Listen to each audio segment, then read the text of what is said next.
সম্প্রতি সামাজিক মাধ্যমে নতুন একটি বিষয় নিয়ে আলোচনা শুরু হয়েছে। জনপ্রিয় চিত্রনায়িকা পরিমণি রমজান মাসে পবিত্র মক্কায় গিয়েছিলেন এবং সেখানে গিয়ে তিনি মুহাম্মদ সাল্লাল্লাহু আলাইহি ওয়াসাল্লামের স্মৃতি বিজড়িত স্থান দেখেছেন এবং তার ঘরেও গিয়েছেন।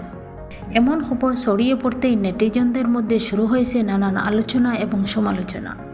অনেকেই বলেছেন, এত পবিত্র একটি স্থানে গিয়ে মানুষের মন সাধারণত আবেগে ভরে যায়, কারণ মহানবীর স্মৃতির সাথে জড়িত স্থান দেখার সৌভাগ্য সবার হয় না। বিশ্বের কোটি কোটি মুসলমানের স্বপ্ন থাকে একবার হলেও মক্কায় গিয়ে সেই পবিত্র পরিবেশ অনুভব করার। তাই যখন কেউ কেউ সেখানে যায়, তখন সাধারণত মানুষের হৃদয় গভীর এবং শ্রদ্ধায় ভালোবাসায় আবেগে ভরে যায়। কিন্তু সামাজিক মাধ্যমে ছড়িয়ে পড়া কিছু ছবি ও ভিডিও নিয়ে অনেকেই প্রশ্ন তুলেছেন। কেউ কেউ বলেছেন, সেখানে ছবি তোলা বা ভিডিও করা কি ঠিক হয়েছে? এখানে তো স্পষ্ট ভাষায় লেখা আছে ছবি তোলা যাবে না, ভিডিও করা যাবে না। এ নিয়ে মতভেদ তৈরি হয়েছে। আবার কেউ বলেছেন, হয়তো মুহূর্তটি স্মরণীয় করে রাখার জন্যই তারা এই ছবিগুলো তুলেছেন এবং ভিডিওগুলো করেছেন। তাহলে সব জায়গা তো এক হয়ে গেল, সব জায়গায় গেলেই ক্যামেরা ধরা লাগে, এমন প্রশ্ন কেন? এমন বিষয়টি নিয়ে বিভিন্ন মানুষের বিভিন্ন মতামত রয়েছে। আরও অনেকেই মন্তব্য করেছেন যে পবিত্র স্থানে গেলে মানুষের আচরণ, পোশাক এবং ব্যবহার আরও সংযত থাকা উচিত।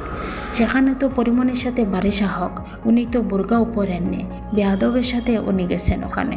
কারণ ধর্মীয় স্থানগুলো শুধু ভ্রমণের জায়গা নয়, বরং সেখানে শ্রদ্ধা ও ভক্তির পরিবেশ বজায় রাখা গুরুত্বপূর্ণ। তবে আরেকটি বিষয় মনে রাখা দরকার, সামাজিক মাধ্যমে আমরা যে ছবি বা ভিডিও দেখি, তা নিয়ে সবসময় একজন মানুষের মনে অবস্থান পুরোপুরি বোঝা যায় না। তবে আরেকটি বিষয় মনে রাখা দরকার, সামাজিক মাধ্যমে আমরা যে ছবি বা ভিডিও দেখি, তা নিয়ে সবসময় একজন মানুষের মনের অবস্থা পুরোপুরি বোঝা যায় না। কেউ বাইরে থেকে শান্ত বা স্বাভাবিক দেখলেও তার অন্তরে হয়তো গভীর অনুভূতি কাজ করছে।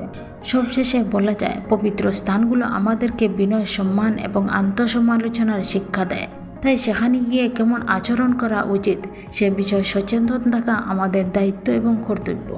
এমন আরও খবর পেতে আমাদের চ্যানেলটি সাবস্ক্রাইব করে পাশে থাকবেন এবং আপনারাই জানাবেন পরিমণি সঠিক করেছে নাকি ভুল করেছে।